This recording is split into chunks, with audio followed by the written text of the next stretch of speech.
Welcome to the Salmon Runs YouTube. Enjoy the video.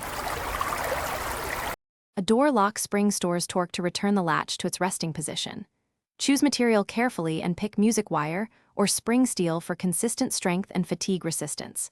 Measure the lock cavity and note coil diameter, free length, and wire thickness before cutting the stock. Calculate turns and pitch based on torque and space, constraints to avoid binding. Keep safety glasses and gloves ready while planning so you protect your hands and eyes during fabrication. Cut wire to length, allowing extra for 1/10 of the spring winding overlap.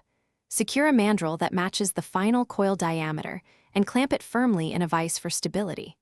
Wind coils tightly and uniformly onto the mandrel, counting turns to achieve the designed spring rate. Use a homemade jig or pliers to form consistent hooks or legs at measured angles to fit the lock housing. Deburr and file ends smooth to prevent wear on the latch or casing. Heat treat the formed spring to set the metal structure and ensure longevity through repeated cycles. Heat the spring evenly to around 450 to 500 Celsius until it changes color, then oil quench in light machine oil for hardening.